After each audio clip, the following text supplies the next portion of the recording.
City Matters.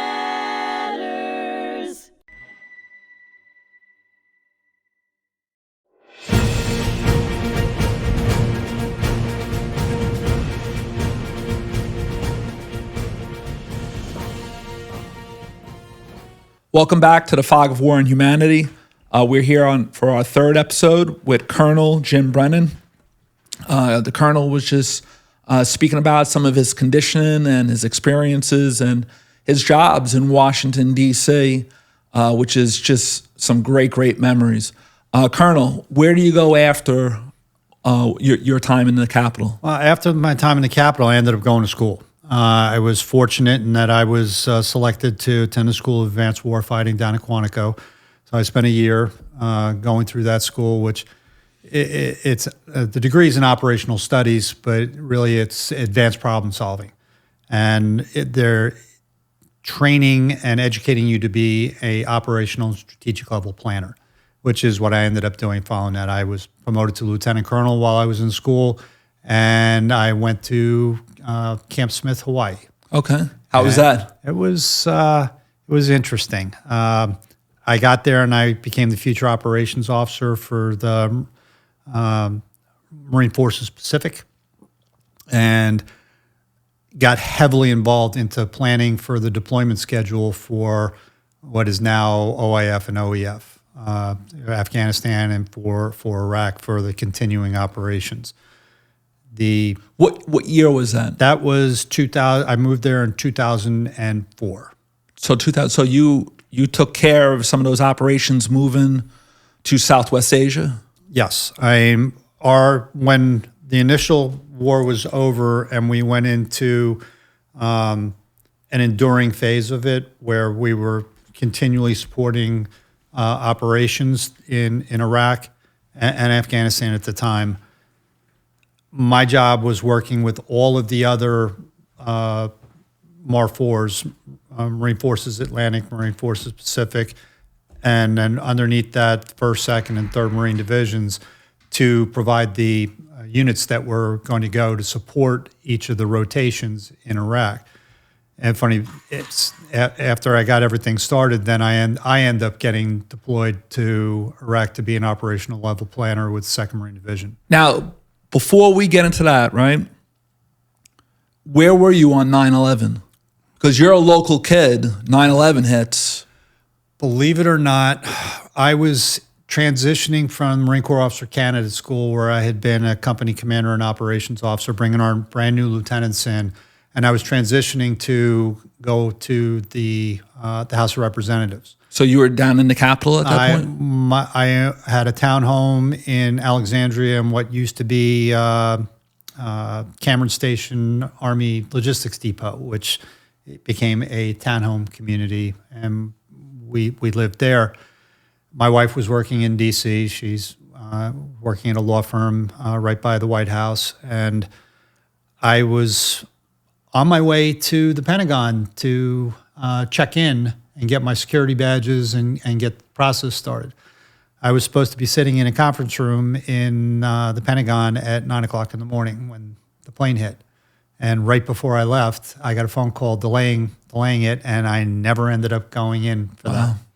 There's a lot of stories like that where people were stuck on the Long Island Expressway, or they were homesick, or went to a different office, right? It was very eerie because you were supposed to be. Were you supposed to be near where that occurred? I mean, the plane hit everywhere in terms of the wedge that the plane hit. We were very fortunate, hit a recently renovated section of the Pentagon. So the Marine Corps was scheduled to go in there and hadn't moved in yet. Just yet. So if it had been fully occupied at the time of the attack, the casualties would have been obviously a lot higher. But we were very lucky. In a lot of ways, we were very lucky. I don't know whether I was going to be in a conference room there or somewhere else, but I know that I was supposed to be in the building when that happened, and it turned out not to. And as a result, my wife was not exactly happy trying to get a hold of me, because cell phones almost instantly went psh, because everyone and their grandmother tried to get on at the same time. Now, you were down there I mean, as 9/11 was unfolding, did they have you doing anything down there No. in terms of, rescue, or did they have you over there, or they? I was in between commands. So I was kind of in no man's land. Yeah. So I ended up going on leave very shortly thereafter. And then the following Monday, I was able to check in and start the process. And I ended up doing stuff when I was at the House to keep our elected officials informed of what was going on by direction of our senior leadership. What kind of job was that, like being, now you're starting to become a little bit of a senior officer. You're in government now. You're like a liaison officer right after 9/11. It was interesting. We spend a lot of our time educating the staff and answering questions. The Marine Corps, the liaison officers don't necessarily go in and explain everything to the members. We get subject matter experts come over, but from time to time, we would go over and we'd present the material to the members of Congress or their staff or the professional staff, answer their questions about the Marine Corps. It was an important job.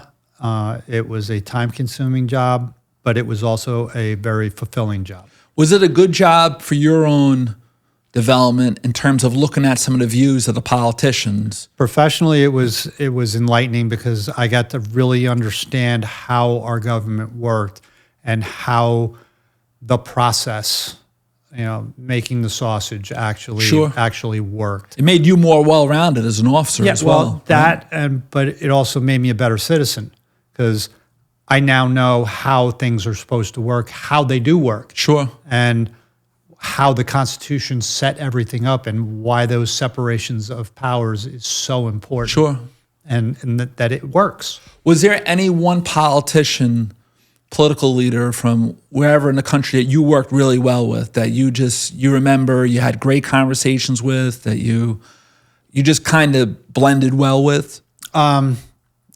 Actually, the way we operated was very apolitical. So I had great interactions with particularly the Armed Services Committee, which was our focus, but with members of Congress. Sure. I really don't have anyone in particular Yeah. I can say that I had a great relationship because I had really, really good relationships with a lot of the members. Who would have been, at that time, a representative from your home district of Quorum? Would that have been Bishop? At that time, it was Tim Bishop. Bishop. Did you? And I worked with him on several things, answering questions for him.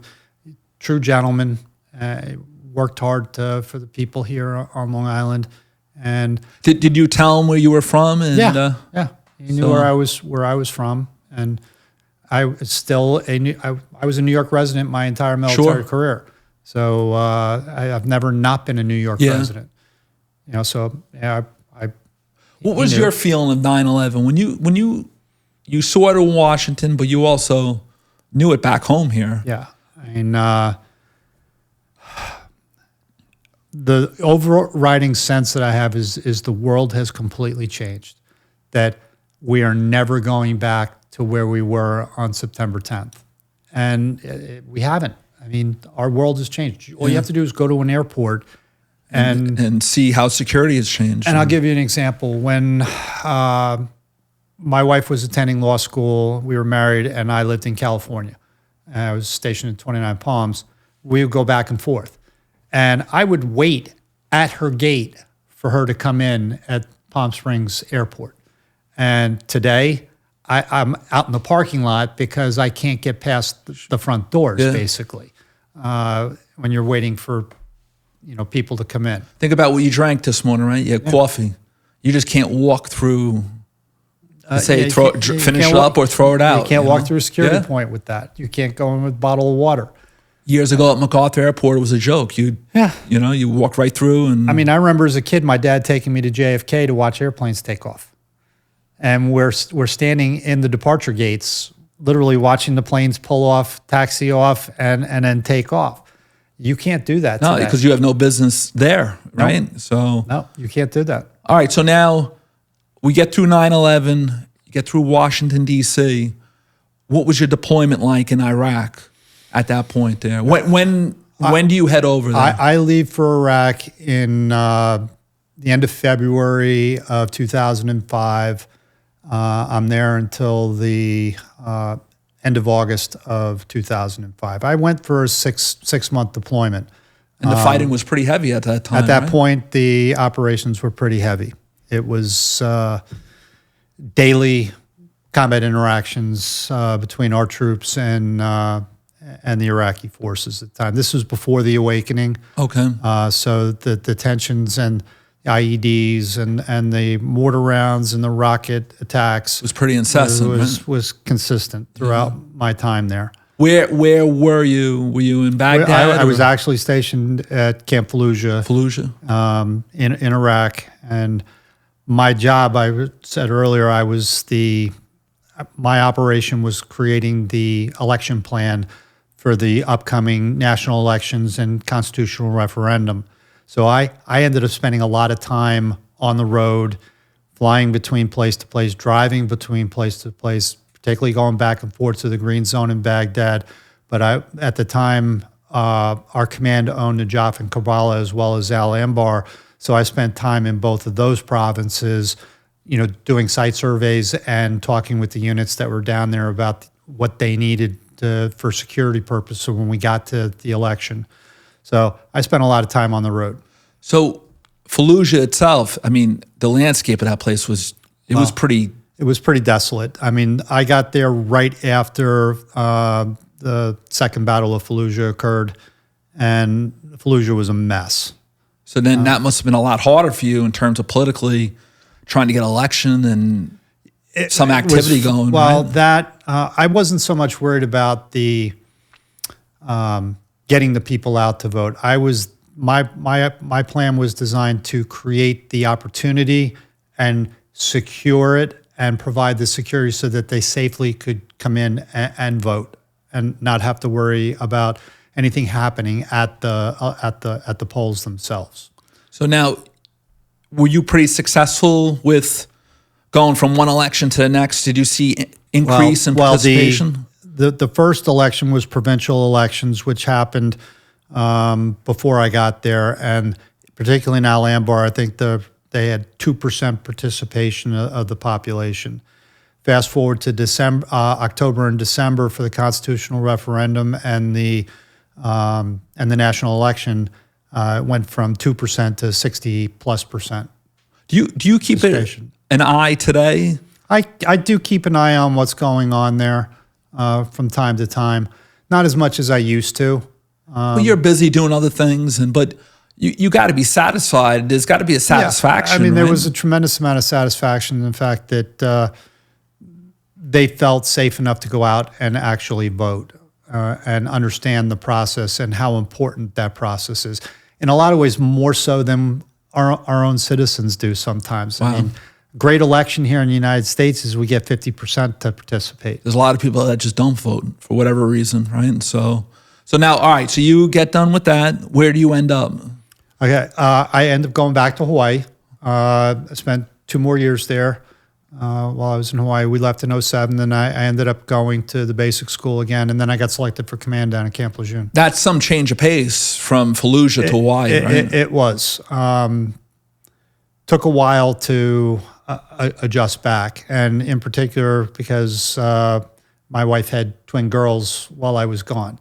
So I didn't come home to just my wife. I came home to a whole family and 2 newborns that were born prematurely, and all the things that go along with that. Yeah. I mean, they ended up being fine, but coming back from a combat environment and then coming back and having children and having children and a whole family all at once was it was an interesting experience, and one I'm very thankful for. But at the same time, it was the adjustment was I wouldn't say easy by any stretch of the imagination. All right, so now you go there, right? You have your family. Now, when do you end up in Newport, Rhode Island? Okay, I end up coming back, and we transferred to Virginia again, and I was stationed at the basic school. I was the operations officer at Quantico? At Quantico, and right after I got there, I got selected for command. So the following summer, I was only there a year. What's your rank? Are you a major by I now? was a lieutenant colonel. Lieutenant colonel, okay. So that following summer, I ended up transitioning to Camp Lejeune to take over 2nd Battalion, 10th Marines, and do my second deployment to Iraq. This time I went in as an in lieu of unit as a civil affairs group. So we were twofold. We were finalizing all the government, water supply, trash, all the government organizations that run those things to transition them completely to the Iraqis. Sure. And at the same time, we were starting to pull back. So by the end of my 10-month deployment there, we had completely disengaged, and I went back. And then I ended up in Newport right after that because I got selected for colonel and top-level school within a month of each other. Your 2 deployments, was your second one a lot different than your first one? Very different. I mean, 09 deployment was very peaceful for the most part. Yes, things still happen from time to time, but compared to my 05 deployment, that was a dangerous, it was a dangerous time period. Yeah, the second deployment, I think in 10 months we didn't have a single rocket or mortar attack the entire time that I was there. Did you see a difference in the people as well? People were more relaxed. I mean, I almost think I could have put on a pair of shorts and a T-shirt and gone for a run and walked down into downtown Ramadi and sat down and had chai and dates, and I would have been fine. Couldn't do that, of course, but I think that's the level it had gotten to by 09. Colonel, you have some experience because you kind of see, the glass is half empty in one part and kind of gets a little half full. Half full. Right? Yep. Towards, the connection between the Americans and Iraqis. And exactly. In one point, you have a lot more killings and stuff like that. A lot of Americans getting lost. And then the second point, it's a little bit, I wouldn't say relaxed, but a little bit of an easier tour overseas, right? It was easier just from the standpoint of the threat was not, I mean, you still had to have your guard up, but in the entire 10-month deployment, we had one incident where one of our vehicles hit an IED, and no real injuries, damage to the vehicle, had to get it hauled out, but that was really the only incident in 10 months. Wow. In my first tour, that happened on a daily basis. So now you have this incredible experience, history in the Marine Corps, doing a lot of different jobs between combat and different locations, right? Staff positions, you're in several bases. You work with our politicians, right? Even our local guys, right? Does that help you with the War College? It certainly informed me. Did that help you with the rigors of the War College? Well, from a discipline standpoint, yes. I mean, I had the discipline already to do the work that I need to do, but it was also the desire. I wanted to do well. I wanted to learn. I wanted to become better at what I was doing. And that education is translated into everything that I've done in my life now. I mean, even post-military service, sure, the things that I learned and the education that I received has informed me in my post-military life as well, and I think made me successful in my post-military life. We had Lieutenant Colonel and Legislature Chad Lennon here, and I was at his promotion, and it was great an honor because it's not only political of where it was in Riverhead, but it's also military. You must have had some unbelievable feelings being there to support him because you're looking back at your own career in some regard, right? To be perfectly honest, promotions and awards are one of the greatest honors you can have, recognizing the Marines you work with and promoting them to the next rank. It's a tremendous honor. I was privileged to have been able to do that for Chad Lennon and promote him to Lieutenant Colonel. It was an honor to do that for him. It really is a great reflection on where you've been, what you've done, and kind of where you're heading, right? That sort of thing. I mean, doing those things is, I mean, not only is an honor, but it's one of those things that you're truly proud to be part of somebody else's life and their accomplishments, and to be able to celebrate those accomplishments. It doesn't happen in every walk of life where you get to really, really recognize someone for their efforts. And it doesn't happen often. And it doesn't.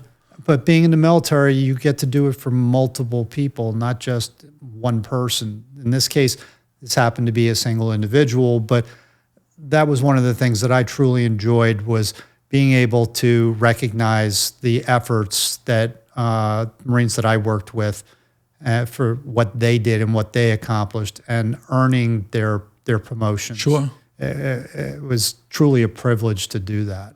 Now, you graduate from college, right? The War College. What was the feeling getting your certificate or your degree, or just that knowledge that you made it through? I mean, there's a tremendous sense of accomplishment that comes along with finishing a program like that. But I was really looking forward to the next step, because I was getting ready to go to Quantico to take command of the headquarters and service battalion at Quantico. You spent a lot of time in Quantico, right? I did. Kind of like Lejeune. Well, as a Marine officer, you start there, and then sporadically through your career, you're gonna end up at Quantico in one way, shape, or form.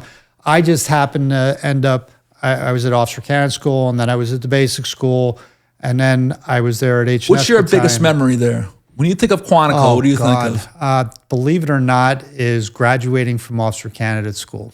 Because that's the start of it. That was the start of it. I have other great memories, but the one that really sticks in my mind is walking across the parade deck at Brownfield and completing my drive towards becoming a Marine Corps officer. Yeah, because you're a young guy, you get done with your college, there's a lot of unknowns, right? And that was the ground level, right? And you worked your way quite high. I mean, I have great memories across the board from all of my tours. I enjoyed working at Officer Candidate School. I have good memories there of the people I worked with there.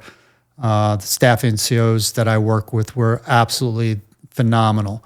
In fact, a lot of them became sergeants majors and master gunnery sergeants. Now, your job today with Suffolk County as a veteran service officer, right? Am I saying that correctly? I am the deputy director of the Veteran Service Agency.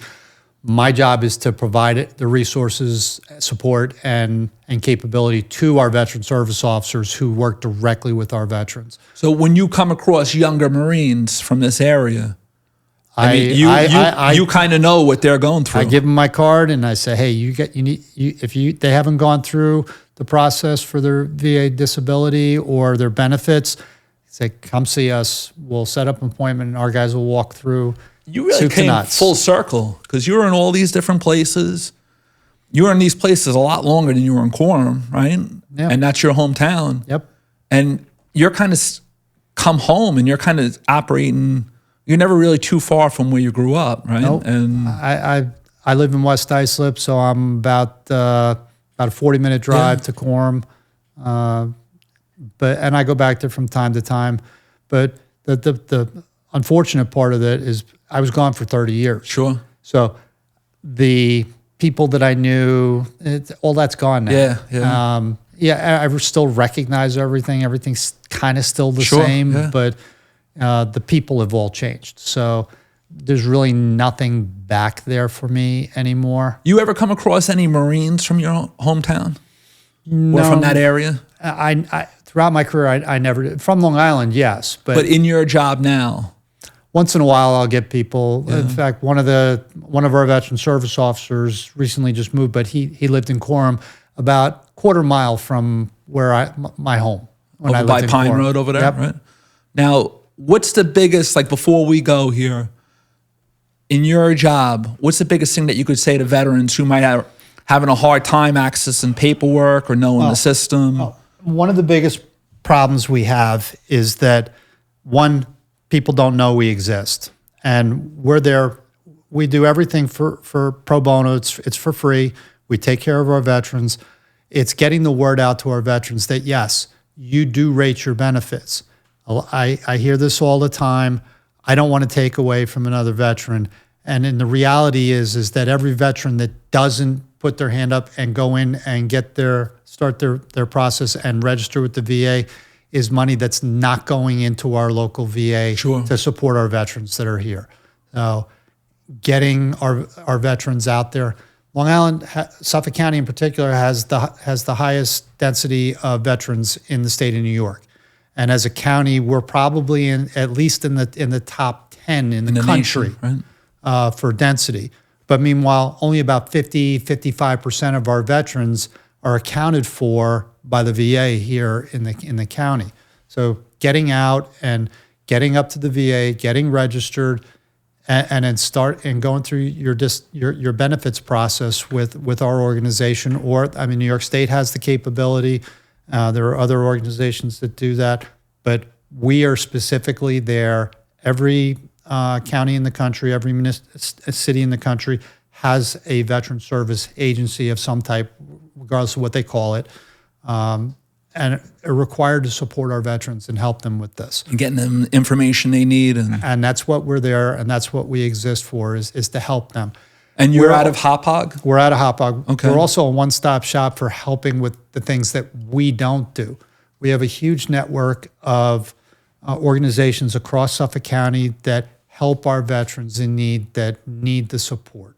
Long Island Cares, Long Island Harvest, Paws of War, American Vet Dogs, Mental Health and Wellness, the Joseph P. Dwyer peer-to-peer support group. For PTSD. And we have a tremendous network of people that support our veterans and help them when in their time of need, when they need the help. So there's a tremendous support system that's there for them. We may not be able to do it as an organization, but we can help them connect with those organizations that can help them with their particular need. Okay. All right, Colonel, thank you very much for coming down here. This was great. Jim Brennan. My pleasure. Colonel, Generations of Service. I'd like to have you back.